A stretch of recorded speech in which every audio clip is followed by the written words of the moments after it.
Hello, everyone, and welcome to Conscious Awakening Series, your podcast to support your spiritual and your cosmic expansion. I'm your host, Sheila Seppi, and today I am joined by my guest, Kerry K. But before I bring her up, and she is quite a powerhouse, so to get ready, let's go ahead and just close our eyes. I want you to take a couple deep cleansing breaths in through the nose and out through the nose. And as you exhale, just expand your heart space. Ground your energy into the earth.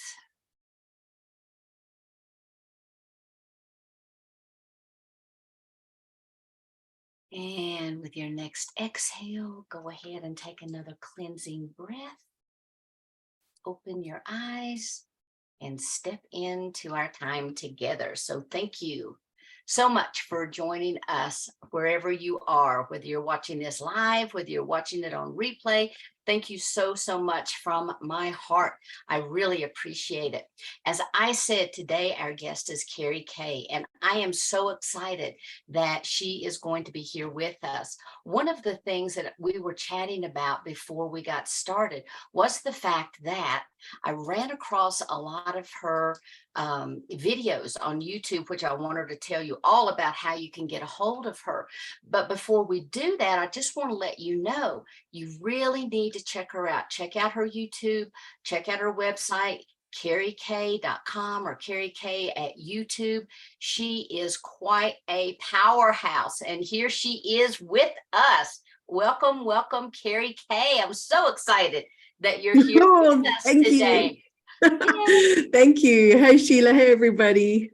Oh, it is so good to have you here. I was telling her beforehand, I just so resonate with a lot of the information that she shares, and she is so passionate. And, I really go for the passionate people because I am very passionate about it too. But her message is beautiful, absolutely strong, powerful, from the heart. And I want her to, Kerry, can you just share maybe a little bit about yourself and how you got to be where you are right now? Sure.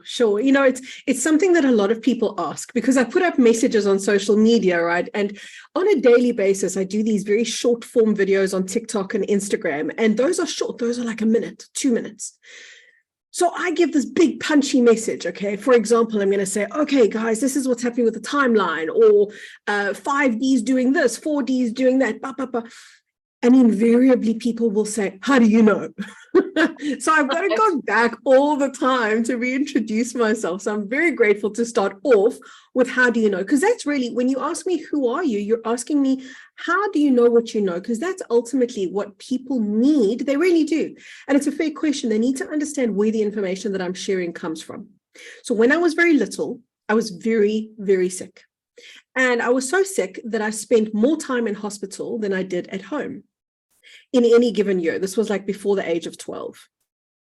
And in my illness, which was an inability to breathe properly, I was constantly short of oxygen, constantly on the brink of an amazing place. I know it sounds terrible. Oh, I was so ill. I spent all this time in hospital. However, I spent all this time beyond the matrix, Sheila. How blessed was I, actually, crying my little eyes out because I couldn't breathe, but not knowing at the time I was being gifted with something that was going to radically change my life and the life of many people. And that was to gain a glimpse into the world beyond the veil for long enough. Because there's a lot of people that have had that. There's a lot of people that have had these beautiful, either meditative experiences, near-death experiences, any kind of contact with the other side. They bring it through. Beautiful. But I spent many years there, many years in totality in this otherworldly place. And I didn't know at the time, but I was being trained. I didn't know at the time, but that was my masterclass in consciousness. And that my mission was going to become to share what I learned. First to integrate what I learned, then to share. Because this is what a lot of spiritual people don't understand, the power and importance of integrating information, which is why so many people say things like this. They say, I know I must forgive my whoever, my daughter, my husband, my mother, my son. I know I must forgive them, but I can't. I know I must love myself, but I can't. I know I must do X, Y, Z, but I can't. Because we have unintegrated wisdom right here in the energy field around us. So integration is one of the keys that I teach people, because only then does information become embodied. Once I had spent most of my life doing that work, which was the work of integration, then I was ready to do the next work, which was then to share the information from a place of embodiment with humanity. So that's a very brief rundown of my story and how I came to be and how I know what I know. So all of your information was downloads that you received as a young child, and you're now just kind of sharing all of that information? It was more than download. So it was, because a download is a stream of energy. This was real time connection and presence with God, divinity. And then once I'd reached my teenage years, most of my illness wasn't gone, but it was more under control. So I was spending less and less time in that in-between state.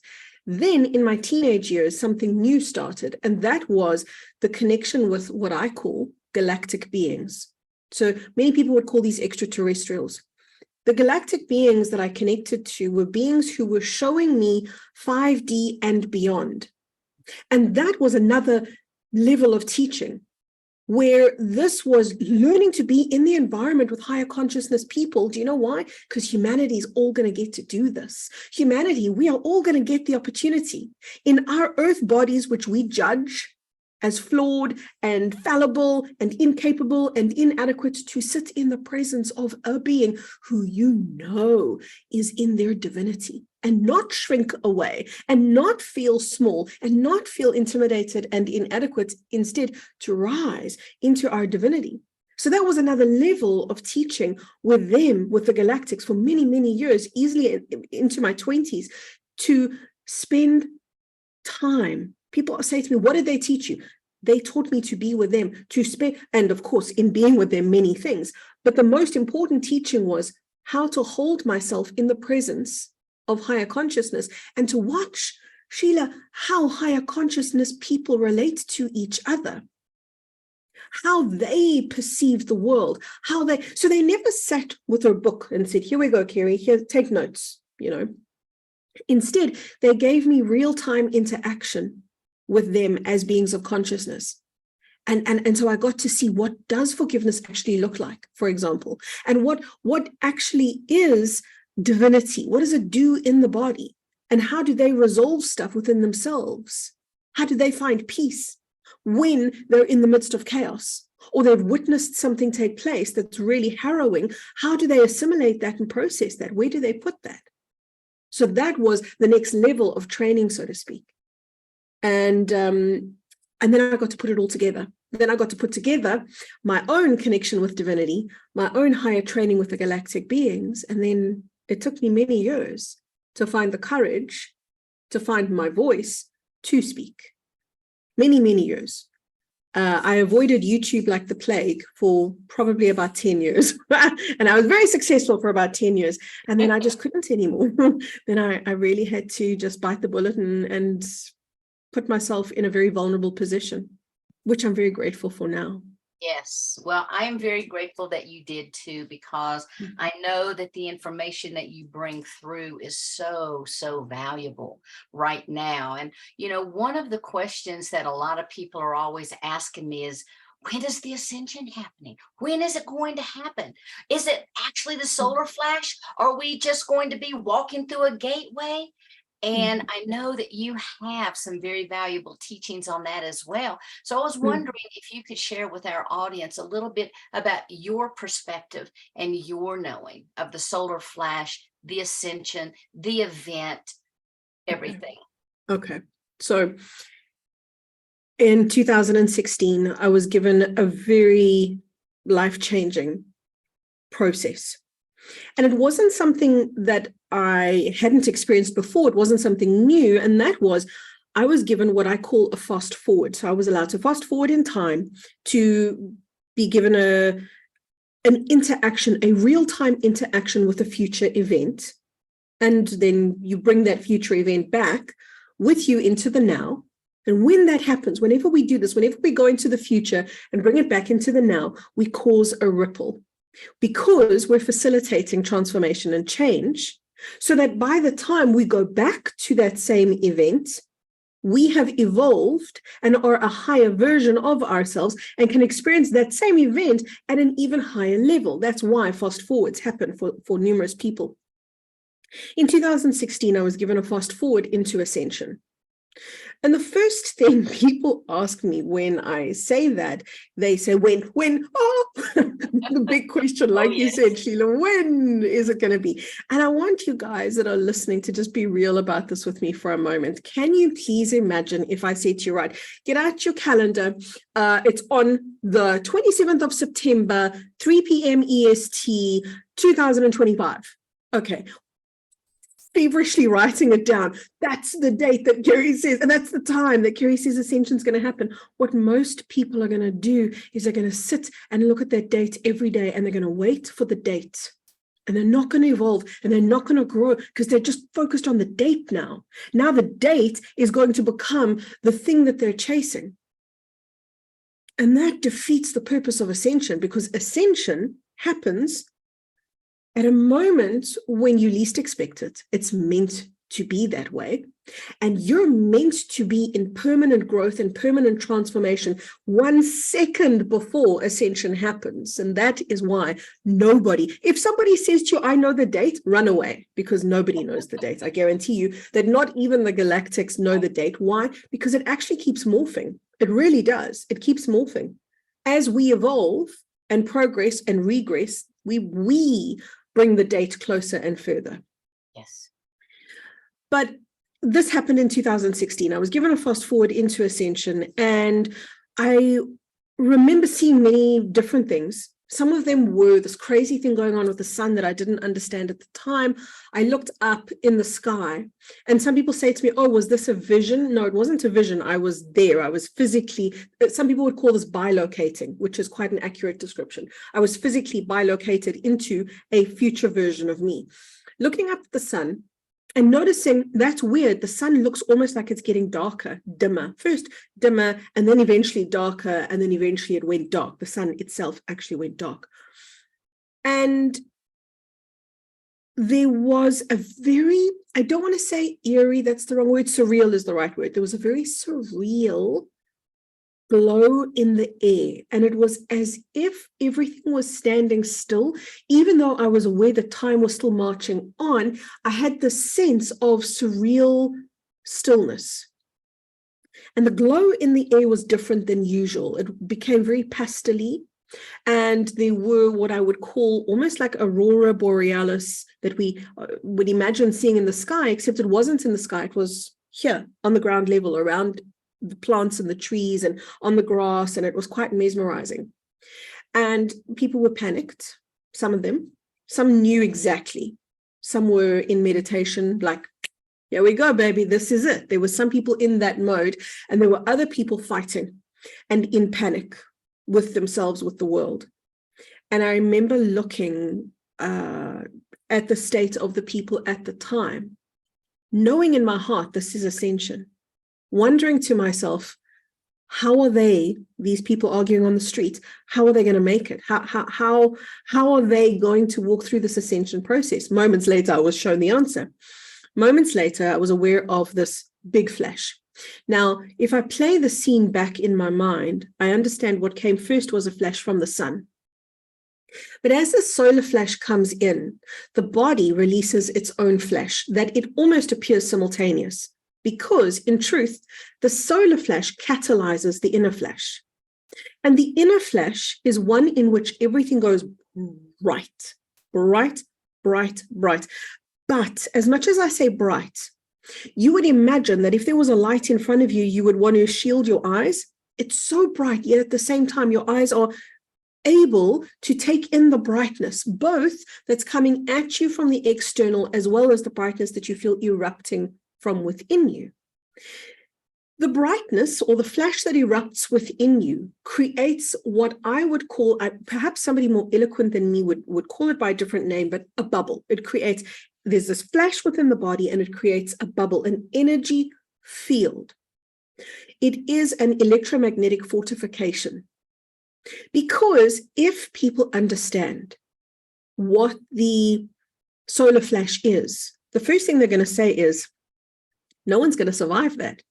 You're not going to survive what should be an extinction level event. You're not going to survive what should be the end of life, because ultimately that solar flash is also known as a micronova, not a macro, not a super, but a micronova, which essentially means it is a coronal mass ejection. And the reason, by the way, that the sun goes dark is because the sun is gathering all of its light. So imagine it like a big inhalation.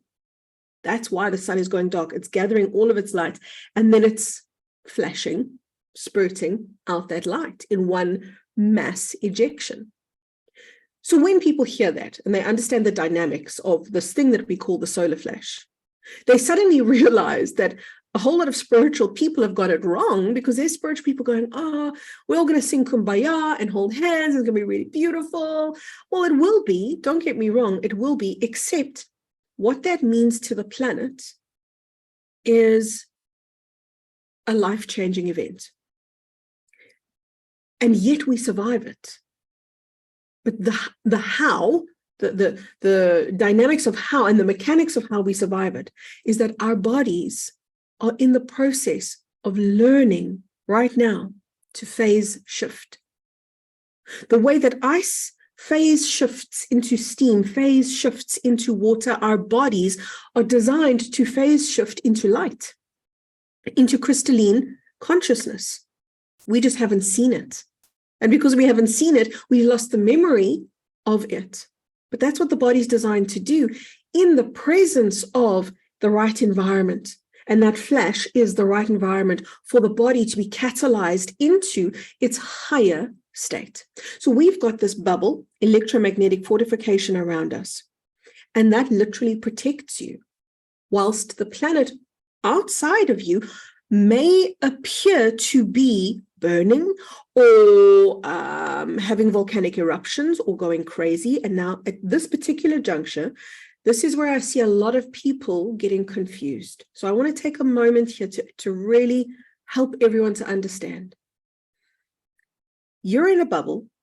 The world around you is going through a cataclysmic event. But during that time, there is no time. It is like a standstill. And that's why I said to you, it felt kind of weird just before the flash. Time seemed to be standing still, because at the actual flash, that's really legitimately what it feels like. And in that standstill of time, Sheila, it could be a minute and it could be a million years. I can't tell you. But in that standstill, everything is cleared up on the planet. The pollution gone, the plastic gone, the remnants of the 3D world are gone. The world is purified. To the human eye, it may look like an instant. To the human eye, it may look like, poof, just there you go. It was just big solar flash, everything was purified. But in truth, it does take time. We're just not in time to know how long it took. And when we walk out of those bubbles, those electromagnetic fortification spheres, when we walk out of them, we walk onto the organic planet. And what I mean by the organic planet is the natural earth that we were always meant to populate. Some people call this new earth, other people call this true earth, but that is what we do. And that is where we go. That is where we go. I love when people say to me, where do we go when we ascend? We don't go anywhere. We literally hover in a bubble until the earth around us is cleared and becomes a breathable environment again. We walk out of that bubble into, I don't like calling it new earth because it's not new, it's just true, the organic creation template. And when this happens, our pets, because this is some of the questions people have asked me, what happens to your animals and what happens to your children? And I marvel at these questions because they come from people who have spent so long in the pain of the false matrix and so long in the conditioning of living in a world where they are not cared for, where innocence is not protected, that they would even ask such a question. Because a being of divinity will know, this is very obvious to a being of divinity, the most sacred, the most innocent among us go first. And they evolve the quickest. To an animal and to a child, ascension is easy peasy. Ascension is just a blink of an eye. To a human adult who has the ego fully entrenched and all of the trauma, etc., etc., etc. Okay, now it's a hard job because we've got to break through all those layers. But for animals and for children, some of them are going to be in the bubble with you. When I went through my ascension process, my husband was there with me, my 3 children were there with me. And I walked out of my bubble and they were my dogs. I can't tell you whether that's going to be exactly the case for everybody, but your children and your animals are part of your field. They're part of you. And we are restored to nature. And the way that the universe operates in the natural environment is with love and protection for the innocent.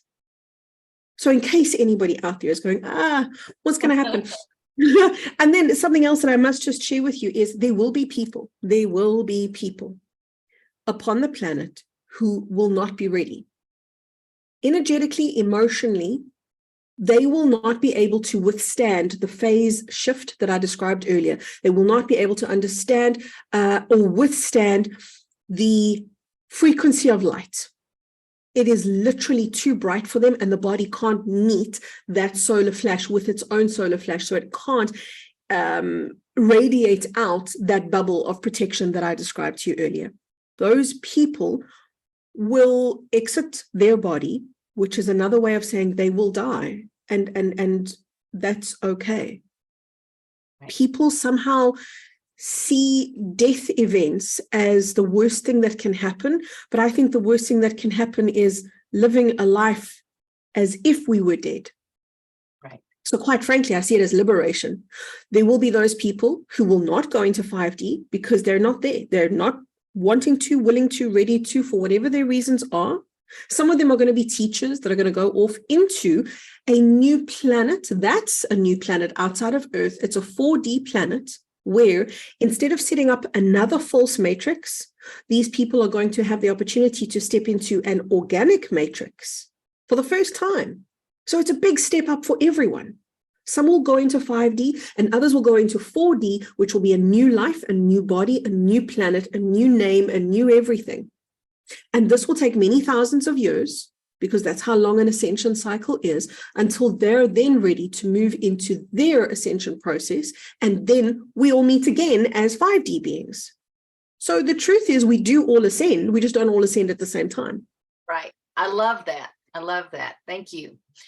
I also want to ask, you're talking about matrix. You know, I've talked about the matrix for years, and my understanding was that there was the organic planet before the different matrices or the different veils of illusion, if you will, were placed over this planet. And I was wondering if you could share your definition, maybe talk a little bit about the matrices as you understand them. Yeah.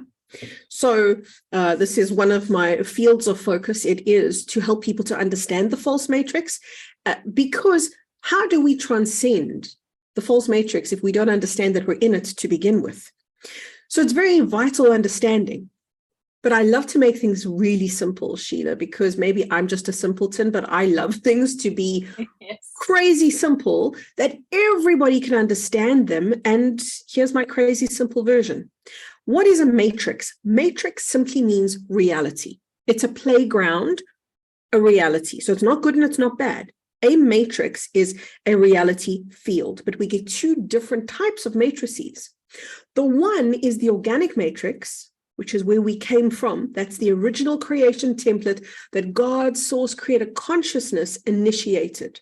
So God's original creation, when this planet was still known as Eden, That was when this planet was part of the original creation template. The fall of man, that biblical story, is actually the story of the hijacking of the beautiful Eden, this beautiful planet, into the false matrix. The false matrix is set up by a group of beings. I like to call them the dark ones, but we can go into semantics and discuss who they are. It's very involved and complicated. They are the Anunnaki, and they are the Archons, and they are reptilians, and there's a whole lot of beings. So let's be very simple about this and go, there are beings of darkness who lost their ability to create. Now, everything God created can create, because we are imbued with our creator's ability, which is why we create worlds and realities. But these beings of darkness became so depraved and corrupted by darkness that they decided, in their depravity and in their arrogance, they decided that they were superior to the thing that made them. And in their superiority, they decided that they did not want to be a part of God anymore, because if they were a part of God once again, they would cease to be dark. And if they ceased to be dark, they would lose the only identity that they could remember, and they didn't want that to happen.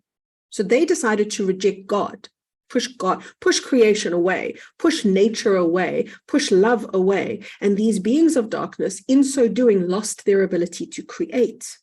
So now, all that they could do was manipulate instead of create, and engineer. And these are the architects of the false matrix. They used their intellect to say, well, we know exactly, because these were beings, by the way, these beings of darkness were beings that were of a very high echelon spiritually. And they knew the creation codes and the creation secrets, but they couldn't apply them anymore. So what they decided to do was, look, we've rejected the organic creation template, the organic matrix. We now need a place to live, basically. So what we're going to do is we're going to take Eden, because that's the prized planet, that's the prized jewel of the whole cosmos. We're going to take the prized jewel, we're going to use it as our home base. And by the way, we're not the only one. There are numerous other planets in the false matrix. And what we're going to do is we're going to populate the false matrix with a whole lot of people. And some of them are even going to volunteer to come here. And this is something that so many people go, how could we have done this? How could we have said yes to volunteer to come in here? Because in the false matrix, you get separated from your memory, and your connection gets severed to divinity. So you have a sliver, at best, a sliver of that memory and that connection to divinity. But that's all we're operating with. Does that not blow your mind? Does that not make you go, what the? I'm operating on a sliver of my connection to God's source, and yet I can still create a parking bay at the mall when I want one. How powerful is that sliver? If all I've got is a sliver and I can feel love that moves me to tears, how powerful is that sliver? And what would happen if that sliver became bigger and became the organic connection that is actually rightfully mine? See, that's why I spent so many years in that illness, because I spent time there in that connection that is rightfully ours. The architects of the false matrix hijacked the human populace in to create the false matrix for them, because all that they could do was engineer the concept, give it to us, and then let us do the work. So the more we believed the illusion of separation, the more we believed the lies that we were fed about our inadequacy and our ineptitude. And you hear people today talk about, oh, human beings are disgusting. Human beings are terrible things. That is upholding the false matrix. Now, I know that human beings can behave very badly. They can. I know this firsthand. However, when we embark upon self-hatred, which is really what the hatred for the human species is, we are upholding the false matrix. There are so many ways in which humanity is now the chief contributor to the false matrix being upheld, because these dark ones do not have the power they once did. So truly, the only power source of the false matrix right now is us, the human. So when we realize that and we go, oh, that means the power actually sits with me, because it does. If every human being realized the power sits with them, they would start behaving accordingly and realize that in truth, they don't have to fight against a crumbling matrix. They don't have to fight against an external boogeyman. Instead, they have to be the light, be the truth, be the multidimensional divine being of consciousness that they are. And the resonance, the ripple and the radiance of that crumbles what is left of the false matrix. And that infiltrates the collective consciousness. And that is why so much time, money, and resource was spent corrupting the spiritual community to prevent us from knowing this, to prevent us from being able to access our own consciousness. Because we, spiritual folk, be it light workers, star seeds, beings of consciousness, we were always the ones who held the power on the planet. So we were the most targeted in terms of shut down their power. Do whatever you got to do, just shut down their power. But it didn't work because so many of us have already begun to step back into our divinity and our memory of who we are, the ripple of which can never be contained. So now it's not a question of will we or won't we ascend? Will we or won't we break out of the false matrix? We are in the process of doing that. The only question is, how smooth will it be and how many will go, basically. Exactly. And don't you think that as this crumbling occurs, that's one of the reasons why our astral realm has now, the way I look at it, it's kind of dropped and become really part of our 3D reality. More and more people are seeing disincarnate beings. More and more people are seeing dragons. They're seeing fairies. And I have always felt like that false matrix kind of held up, if you will, on an energetic basis, kind of held up the astral realms. And as they start to crumble and as they start to weaken, then that astral has actually started penetrating our 3D reality. Yeah, 100%. I've got 2 videos up on YouTube called The Collapse of, is it the collapse of the astral or the collapse of the underworld? I forget, one of those two. But that it's exactly about that. It's about how the astral world is no longer separate to what was once our 3D world. Those two spaces are one and the same now. And exactly as you said, that is why people are seeing flashes of light out of the corner of their eye. You look at it and it's gone, but you know you saw something there. And people are having all of these anomalous experiences and perhaps even feeling a being brush up against your skin that you feel like, I should be able to see you because I can feel you. It's that real. These two worlds right now are coinciding. But as that happens, as the veil between the astral and the underworld, as well as our 3D world, as that veil comes down, so too does the veil come down between us and the angelic, between us and divinity. It all comes down. It's all collapsing right now. So 100% yes. Everything's coming into one space right now, which is exactly what it's designed to do. Because ascension is when God takes creation back. That's how I see ascension. I see ascension as God saying, you've all been playing, okay? And it's been fun and it's been real, but I'm taking my creation, because ultimately this is my playground and my toys and my things, I'm taking it back. You can't have this indefinitely. Oh, masters of the false matrix, you can't have this forever. You had this as a tool to play with for X amount of years, and now you're done. So now everything gets gathered into one place.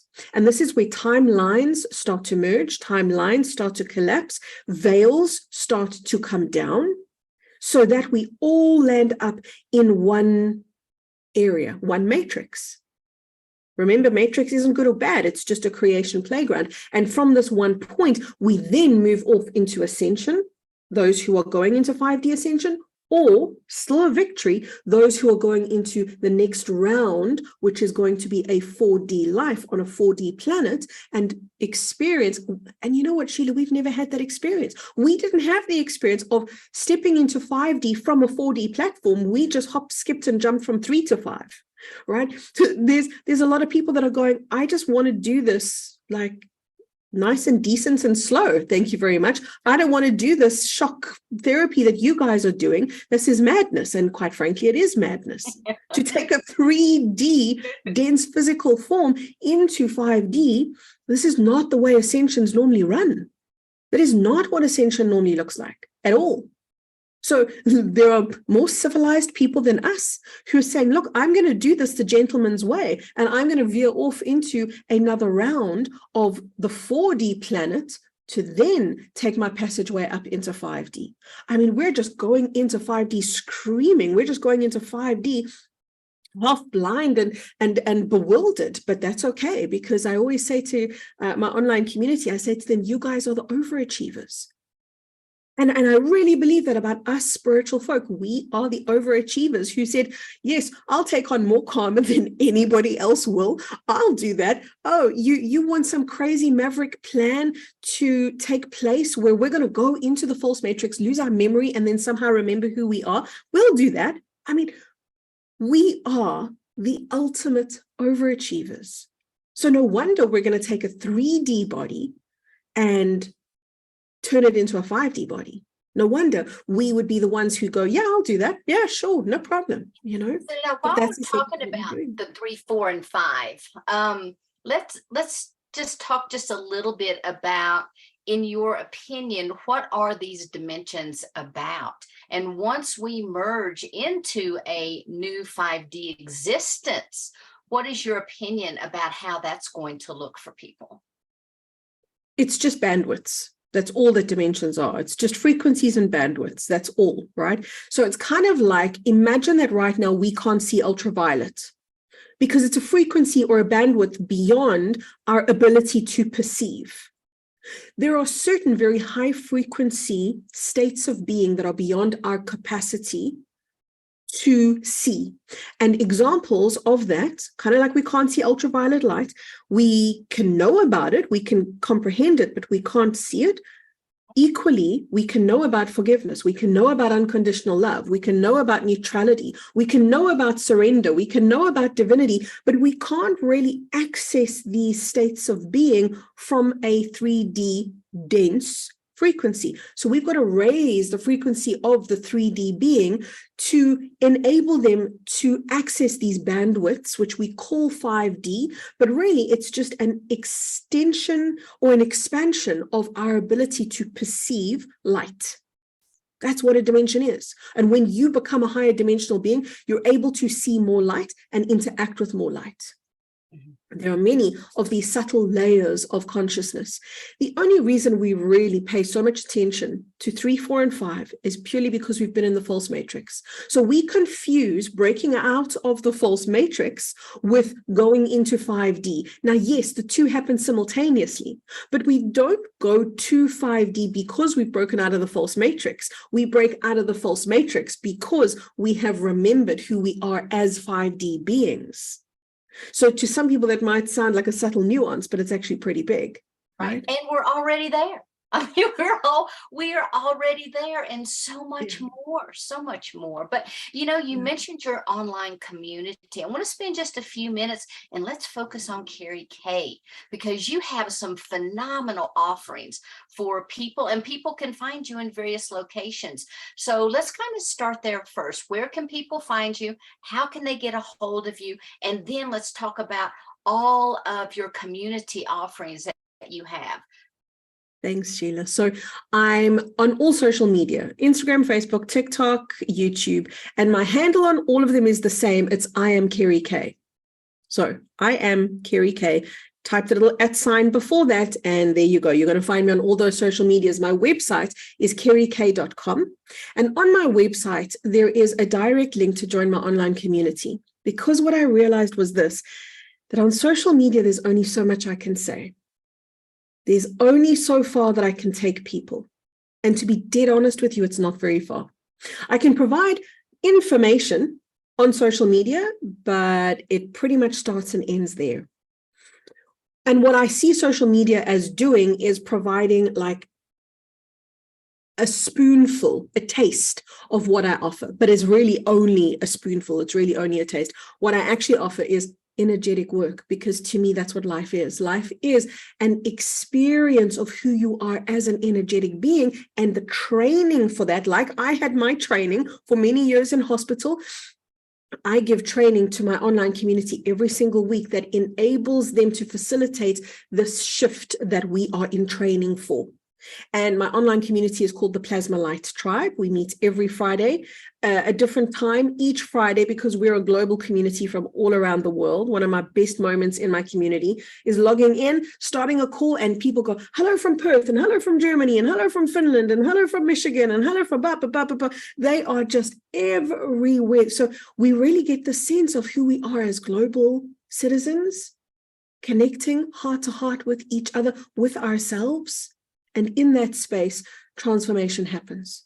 That's the real offering of Kerry K. It's in my Plasma Light Tribe. But I do love what I can do with social media. And I do love the fact that I can reach people and that people like you find me because of it. Yes, I did. I found you on social media and I was so excited. I'm like, she's talking about the matrix. She's talking about the organic earth. She's talking about, and so then of course it's like, well, of course she is. Truth is truth. Yeah. Truth is truth. You just come at it from so many different perspectives. And I love your perspectives. I love the way you share. And I love your no nonsense attitude. It's like, let's get in there and let's get this job done.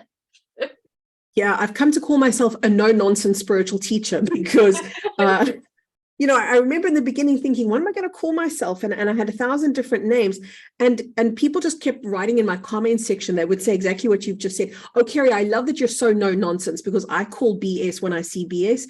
And I'll just tell you how it is, even if it's uncomfortable, even if it's triggering, just let me give you the truth and we'll deal with it afterwards, right? But let's just be real with each other. That's my attitude. And I came to call myself what people call me, and what they know me for, which is just no nonsense. Tell people how it is, because we all deserve to know the truth now. And like you said, Sheila, do you know what? Truth speaks with one tongue. So when we hear that one voice of truth, something in us is always going to resonate and connect to that. Absolutely. Absolutely. Yeah. I'm telling you, I could sit here and ask you questions and talk with you all day, but I'm sure there are many things that I did not ask you about. So is there one thing in particular that you also want to share with the audience? There are so many things, but I want to filter a message that is for this audience specifically. Okay. It's something that we already addressed, and that is how all timelines are collapsing into one space right now. I want to just take that one quick level deeper, and that is to say, we understand this concept about passing through the eye of the needle, because we've heard this, right? There's some kind of biblical context. We know this is something mystical, that there's going to come a time where something has to pass through an eye of a needle. I forget the biblical passage. It's something about a camel passing through a needle easier than, I think it's a rich man or a fat man, one of the two, who knows. But there's something in us that knows there is a convergence point that we're at right now. And at this convergence point, everything gets stripped from us. Everything gets taken away. And you know what? We're human. And if I've got this pen in my hand and somebody rips this pen out my hand, to be dead honest with you, it's just a damn pen. I don't actually care. But the fact is, if you rip it from my hand, I'm going to try grab it back because I'm human, right? So this is what the universe is doing. The universe is taking everything away, and we've got human beings right now going, no, that's mine. Give it back, give it back. And then we might get it back and realize, oh, but it's just a shitty old pen. I actually don't need it.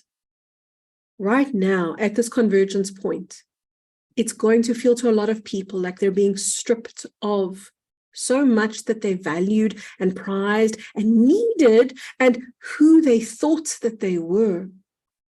And it can be very scary, and it can be really disconcerting. The bravest thing that you can do if you find yourself in that place of being relieved of the things you think you needed and wanted, Be in presence.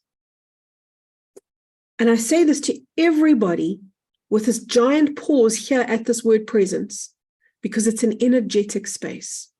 Presence is not a concept that you can even understand at a linear level. Presence is a state of being, and it's an energetic connection to divinity. That's what it is. And when you come into presence, you are literally coming into your divinity. And at that point, you realize, oh, there's nothing to fight against. There's nothing to hold on to. There's nothing that I need to know, but there's everything that I need to be right now. And the more that gets so-called taken away from you, the more full you become on the inside. So take a moment and realize that if it feels like things are going from you outside of you and that you're losing parts of you, you're actually gaining everything right now, because wholeness starts as a little seed within you, and it expands and evolves and it grows. And that is ultimately where we're at right now as humanity. We're in that convergence point, the eye of the needle. We're in that eye. And this is where we get to breathe, get into presence, see the gift. Wholeness is happening. Beautiful, beautiful. Thank you so much. Everyone, this is Kerry K. You can find her on I Am Kerry K everywhere. We will put her links down at the bottom of this video. And I want to thank you for coming on today. I also want to thank the Conscious Awakening Network for airing this show on all of its various platforms, on social media, Roku, Amazon, Apple TV. Check out our phone apps. They're free to download. You can go into your iOS, your Apple, your Android phone store, download the apps, and pretty soon keep watching our website, because we have our internet radio station that's going to be coming up, so you can listen to us anytime, anywhere. But you can also listen to us on Spotify. So you can go back, you can listen to Kerry K on your way to work, if you're working out. So please, don't miss an opportunity to download these awesome, amazing presentations. Again, Kerry, I want to thank you so much for being here. I honor the work that you're doing. I hope everyone reaches out, joins all of your communities, because I think you are a true gift to the planet. So thank you so much for being here today. Thank all you. right, everyone, till we're back together, namaste, much love, and have a beautiful, beautiful day. Thanks so much. Bye-bye.